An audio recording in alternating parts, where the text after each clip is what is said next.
اعوذ باللہ السمیع العلیم من الشیطان الرجیم بسم اللہ الرحمن الرحیم الحمدللہ رب العالمین والصلاة والسلام علی سید المرسلین وخاتم النبیین وعلی اہل بیتہ الطیبین الطاہرین واصحابہ المقربین المعظمین۔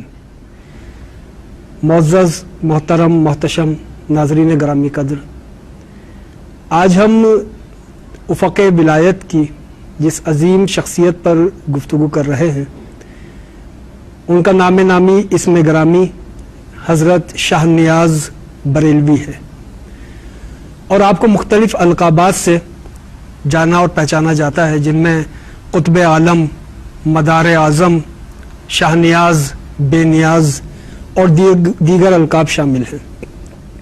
حضرت شاہ نیاز بریلوی کی شخصیت بر صغیر پاک و ہند میں اگر صوفیاء کرام میں دیکھا جائے تو اس اعتبار سے منفرد اور جداگانہ ہے کہ آپ نے اپنی تحریر کو ذریعہ تبلیغ بنایا۔ ایک جانب آپ کا کردار مبلغ تھا، دوسری جانب آپ نے نثر سے نہیں بلکہ نظم سے تبلیغ کی، اور پھر یہ بات آگے آئے گی کہ کس طرح انہوں نے نظم کو ذریعہ تبلیغ بنایا۔ اولین ذرا سا پس منظر کہ کس دور میں حضرت شاہ نیاز بریلوی کی ولادت ہوئی، اس دور کا اگر ذرا سا ایک نقشہ دیکھ لیا جائے، 1742 عیسوی یہ وہ دور ہے جب مغلیہ سلطنت اپنے پورے عروج پر تھی، اور جب آپ کا وصال ہوا 95 برس کی عمر میں، تو یہ دور تھا 1836 یا 1837۔ 95 برس آپ کی عمر تھی، اور یہ وہ دور تھا جب مغلیہ سلطنت اپنا جاہ و حشم کھو چکی تھی۔ مغلیہ سلطنت پورے بر صغیر سے محدود ہو کر فقط دہلی تک رہ گئی تھی، اس لیے کہ مغل بادشاہوں کی ریت وہی چلی آ رہی تھی، جیسے پہلے مغل بادشاہ ظہیر الدین بابر نے کہا تھا، بابر بعیش کوش کہ عالم دوبارہ نیست۔ ایک جانب حکمران اقتدار کے مزے لے رہے تھے، ایک جانب حکمرانوں کے درباروں میں شعر و سخن کی محفلیں سجی ہوئی تھی، اور دوسری جانب ایک طبقہ ایسا تھا جو علوم دینیہ کو پھیلانے میں، لوگوں کو دین کی جانب بلانے میں گامزن تھا۔ ان میں ایک بہت بڑا نام حضرت شاہ نیاز بریلوی کا ہے کہ اس دور میں آپ کی ولادت ہوتی ہے کہ جب اسلامی اقدار اپنی پوری جاہ و حشم کے ساتھ موجود نہیں ہیں۔ جب آپ کی ولادت ہوئی تو آپ کی ولادت دہلی میں ہوئی، اور دہلی میں آپ کا خاندان آیا تھا بخارا سے۔ بخارا میں پہلے یہ سادات کا خاندان تھا، آپ علوی سید ہیں۔ بخارا میں آپ کا خاندان تھا، بخارا سے یہ خاندان ہجرت کر کے ملتان آیا، ملتان سے پھر دہلی آیا، اور دہلی میں آپ کی ولادت ہوئی۔ جب آپ نے ہوش سنبھالا، آپ کی والدہ ماجدہ، جن کا لقب بی بی غریب نواز تھا، آپ کی والدہ ماجدہ نے علوم دینیہ کی تحصیل کے لیے چاہا کہ ایک مستند عالم دین کے پاس آپ کو لے جایا جائے، جہاں سے آپ علوم دینیہ کا اکتساب کر سکیں۔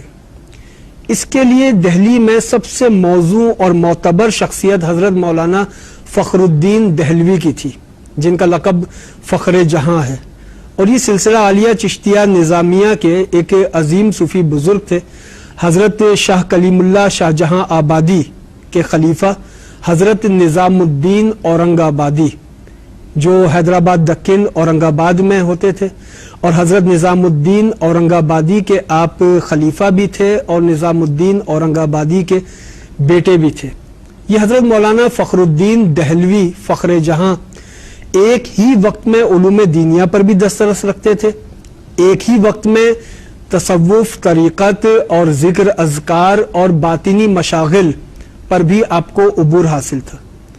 جب آپ کی خدمت میں لے جایا گیا تو حضرت شاہ نیاز بریلوی نے فقط 15 برس کی عمر میں علوم ظاہری کی تعلیم حاصل کی، اور جب یہ 15 برس مکمل ہوئے، آپ کے سر پہ دستار فضیلت باندھی گئی، اور وہ دستار فضیلت باندھنے والے بھی حضرت مولانا فخر الدین دہلوی۔ والدہ نے خواہش کی کہ اب حضرت فخر الدین دہلوی حضرت شاہ نیاز کو اپنے دستے اقدس پر بیعت بھی فرما لیں، لیکن آپ نے بیعت ایک عجب طریقے سے کی، دست بدست مرید نہ کیا، اس لیے کہ آپ کے علم میں یہ بات تھی کہ حضرت نظام الدین اورنگ آبادی کے آپ بیٹے تھے، روحانی تعلیمات کے وارث تھے. آپ اس بات کو بخوبی جانتے تھے کہ حضرت شاہ نیاز کے ہاتھ پر ہاتھ رکھ کر آپ کے نانا آپ کو نسبت عطا فرما چکے تھے. آپ نے اس احترام میں ہاتھ پہ ہاتھ رکھ کر بیعت نہ کیا، بلکہ اپنا رومال پکڑایا اور بیعت کیا، اور یہ بیعت طالبی کہلائی. اور یہ دو مریدین حضرت فخر الدین دہلوی کے چشتیہ سلسلے میں مشہور ہیں، حضرت نور محمد مہاروی اور حضرت شاہ نیاز بریلوی. حضرت نور محمد مہاروی وہ بھی فخر الدین دہلوی علیہ رحمہ کے خلیفہ ہیں، اور پھر وہ آپ چشتیہ میں آپ کا مزار ہے، چشتیہ سے پھر یہ سلسلہ تونسا پہنچا، اور حضرت سلیمان تونسوی علیہ رحمہ وہ اس شاخ میں آئے، اور یہ پوری شاخ سلیمانی کہلائی. دوسری جانب حضرت شاہ نیاز سے جو سلسلہ چلا فخر الدین دہلوی علیہ رحمہ کا، یہ پوری شاخ آج تک یہ نیازی کہلاتی ہے، چشتی، نظامی، فخری، نیازی. حضرت شاہ نیاز بریلوی کو بے نیاز بھی کہا جاتا ہے. اگر دیکھا جائے تو یہ ایک بڑی عجیب بات ہے، اس لیے کہ قرآن حکیم میں موجود ہے اللہ الصمد، بس اللہ بے نیاز ہے، اللہ کے سوا کوئی بے نیاز نہیں، ہر کوئی نیاز مند ہے، فقط اللہ بے نیاز ہے. لیکن دنیا آپ کو بے نیاز کے لقب سے بھی پکارتی ہے، اور اس کا سبب جو صوفیاء کرام نے بیان کیا ہے وہ سبب یہ ہے کہ آپ اللہ کی طرف یوں اپنی توجہات کو مرتکز کیے ہوئے تھے، ارتکاز توجہات رب ذوالجلال کی ذات پر اتنا یکسو تھا کہ آپ مخلوق سے کلیتاً بے نیاز تھے. آپ نے مخلوق سے کبھی امیدیں نہ رکھی. حضرت شاہ نیاز نے کبھی مخلوق سے اپنی امیدوں کو قائم نہ کیا، مخلوق کی جانب محبت کی، مخلوق کی جانب شفقت کی، لیکن مخلوق سے امیدیں قائم نہ کی. اپنی امیدوں کا مرکز، اپنی امیدوں کا محور فقط ذات پروردگار کو رکھا. تو بے نیاز ان معنوں میں کہ اللہ کی محبت میں مخلوق سے بے نیاز، اللہ کی محبت میں اللہ کے سوا ہر غیر اللہ سے بے نیاز. قطب عالم آپ کو کہا گیا، مدار اعظم آپ کو کہا گیا. اور پھر یہ لقب بے نیاز، قطب عالم، مدار اعظم، ان القابات کے ساتھ ایک اور تکریم کہ سیدنا شیخ عبد القادر جیلانی جنہیں غوث العظم کہا جاتا ہے، آپ نے اپنے بیٹے حضرت سید عبداللہ بغدادی رحمۃ اللہ تعالی علیہ انہیں روانہ کیا ہند کی جانب. اور غوث العظم نے خواب میں یہ تاکید کی کہ ہند کی جانب روانہ ہوں اور ہند میں شاہ نیاز بریلوی کو اپنی خلافت اور سلسلہ عالیہ قادریہ کی اجازت عطا فرمائیں. حضرت سید عبداللہ بغدادی ہند تشریف لائے، اور پھر ایک طولانی واقعہ ہے کہ آپ کی ملاقات حضرت شاہ نیاز بریلوی سے ہوئی، اور حضرت شاہ نیاز کو آپ نے خلافت عطا کی، اجازت عطا کی. اور صرف یہی نہیں بلکہ اپنی بیٹی کا عقد بھی حضرت شاہ نیاز سے فرما دیا. یوں حضرت شاہ نیاز بریلوی حضرت سید عبداللہ بغدادی کے داماد بھی ہو گئے. اب یہ ایک دو آتشہ شخصیت بن گئی. ایک جانب علوم ظاہری جو حضرت مولانا فخر الدین دہلوی علیہ رحمہ کے مدرسے میں حاصل کیے، دوسری جانب سلسلہ عالیہ چشتیہ نظامیہ کے فیوز و برکات، اور تیسری جانب سیدنا شیخ عبد القادر جیلانی غوث العظم کے فیوز و برکات. یہ تمام منتج ہو گئے ذات شاہ نیاز بریلوی میں. حضرت شاہ نیاز بریلوی کی والدہ سید زادی تھی، آپ کی والدہ حسینی سید تھی، آپ خود علوی سید تھے. حضرت شاہ نیاز بریلوی کو سادات سے ایک خاص لگاؤ، سادات کرام سے ایک خاص رغبت تھی. کہ ایک روایت یہ ہے کہ حضرت شاہ نیاز بریلوی علیہ رحمہ درس دے رہے تھے. دوران درس دیکھا کہ مجمع میں بالکل پیچھے ایک نوجوان ہے جس کا لباس بوسیدہ ہے، سر سے لے کر پیر تک اس کے جسم سے غربت اور افلاس جھلک رہا تھا. لیکن وہ نوجوان سادات کے خاندان سے تھا. جب وہ نوجوان پیچھے آ کر بیٹھا تو حضرت شاہ نیاز بریلوی نے درس موقوف کر دیا. اٹھ کر مجمع کے درمیان سے اس آخری نوجوان کے پاس گئے جو سادات کے گھرانے سے تعلق رکھتا تھا. اس جوان سے ہاتھ ملایا, اس کے ہاتھوں کو بوسہ دیا, اس کے گھٹنوں کو بوسہ دیا اور تمام مجمع کو مخاطب کر کے کہا کہ اے لوگو, گواہ رہنا کہ قیامت کے دن رسول اکرم علیہ الصلوۃ والسلام جب میرے روبرو ہوں اور میں حضور کے دربار میں حاضر ہوں تو میں فخر سے کہہ سکوں کہ حضور, جب آپ کی اولادیں مجھے ملتی تھیں تو میں آپ کی نسبت سے آپ کی اولادوں کی تکریم کرتا تھا. حضرت سیدنا شاہ نیاز بریلوی علیہ الرحمہ آپ بریلی شریف تشریف لاتے ہیں اور بریلی شریف کو پھر اپنا مرکز تبلیغ بناتے ہیں. آپ کی خانقاہ کی خاص بات یہ تھی کہ آپ کی خانقاہ میں آنے کے لیے نہ مسلک کی قید تھی نہ مذہب کی قید تھی.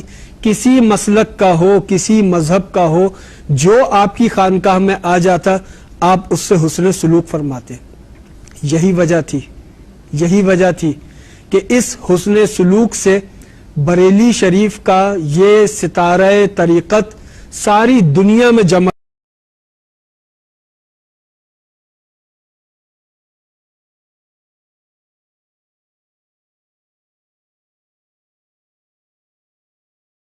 آ جاتا آپ اس سے حسن سلوک فرماتے. یہی وجہ تھی کہ اس حسن سلوک سے بریلی شریف کا یہ ستارہ طریقت ساری دنیا میں جگمگا اٹھا اور ساری جہاں میں اس کی روشنیاں پھیلی. بریلی شریف کی اولین پہچان, بریلی شریف کی اولین معرفت اور شناخت حضرت شاہ نیاز بریلوی علیہ الرحمہ سے ہے. حضرت شاہ نیاز بریلوی نے مختلف علوم اور فنون پر کتب تحریر کی. 4 زبانوں پر آپ کو دسترس حاصل تھی. آپ نے عربی میں کتب لکھی, فارسی میں کتب لکھی, آپ نے ہندی میں کتب لکھی اور اس کے ساتھ ساتھ آپ نے اردو میں. لیکن جو آپ کا زیادہ کلام ہے وہ منظوم ہے. آپ نے شاعری کو ذریعہ تبلیغ بنایا, آپ نے شاعری کو اپنی بات پہنچانے کا ذریعہ بنایا اور یہ کوئی نئی بات نہیں تھی. حضرت مولانا روم کے ہاں بھی یہی طریقہ ملتا تھا کہ آپ نے شاعری کو ذریعہ تبلیغ بنایا تھا. حضرت شیخ سعدی کے ہاں بھی یہی طریقہ کار موجود تھا. اور اگر بر صغیر پاک و ہند میں دیکھا جائے تو یہی طریقہ کار حضرت مرزا مظہر جانے جانا کے ہاں بھی موجود ہے. یہی طریقہ کار حضرت امیر خسرو کے ہاں بھی موجود ہے. حضرت شاہ نیاز بریلوی نے اردو میں کلام لکھے اور وہ غزلیں عارفانہ مضامین پر مشتمل ہوتی تھی. جیسے حضرت شاہ نیاز بریلوی کے بہت سارے کلام ہیں جو آج بھی محافل میں پڑھے جاتے ہیں, جن میں ایک غزل جس کا بڑا شہرہ ہے کہ تیرے بغیر ساقیہ لذت مائے کشی نہیں. اس میں ایک شعر جس میں ایک عاشق کی کیفیات بتلائی جا رہی ہیں اور عاشق کی کیفیات کے ساتھ ساتھ اہل عشق کو ایک درس بھی دیا جا رہا ہے. تیر پر تیر کھائے جا یار سے لاؤ لگائے جا, تیر پر تیر کھائے جا یار سے لاؤ لگائے جا, آہ نہ کر لبوں کو سی یہ عشق ہے دل لگی نہیں. فرمایا کہ عشق اور ہے دل لگی اور ہے. اور اس کو صوفیاء کرام نے کہا کہ دل لگی عشق نہیں ہے, عشق تو دل کی لگی ہے. جب دل لگی دل کی لگی میں بدل جائے تو وہی عشق ہے اور وہی مقصود طریقت ہے. حضرت شاہ نیاز بریلوی نے فارسی میں پورا ایک دیوان مرتب کیا اور فارسی میں جو آپ کا دیوان ہے اس دیوان کی ترتیب اس طریقے سے ہے کہ اول آپ نے مناجات رکھی, مناجات کے بعد کئی کلام حمدیہ مضامین پر مشتمل اور اس میں خالصتاً مدحت پروردگار رب ذوالجلال کی شان بے نیازی, رب ذوالجلال کی شان قدرت کے بیانات ان حمدیہ کلاموں میں موجود ہیں. پھر حضرت شاہ نیاز بریلوی نے نعتیں تحریر کی اس دیوان کی ترتیب میں اور پھر ایک بڑا مشہور کلام ہے محمد شو صلی اللہ علیہ وآلہ وسلم. یہ فارسی کلام ہے جس کی ردیف ہے محمد شو کہ محمد ہو جا. پھر آپ نے سیدنا صدیق اکبر رضی اللہ تعالی عنہ کی ایک منقبت تحریر فرمائی جو حضرت شاہنیاز بریلوی کے دیوان میں نعت شریف کے فوراً بعد موجود ہے، اس لیے کہ امیر المومنین خلیفۃ المسلمین سیدنا صدیق اکبر رضی اللہ تعالی عنہ بالاتفاق اس روئے ارض پر پوری امت مسلمہ میں انبیاء کے بعد سب سے افضل اور سب سے برتر فرد ہیں.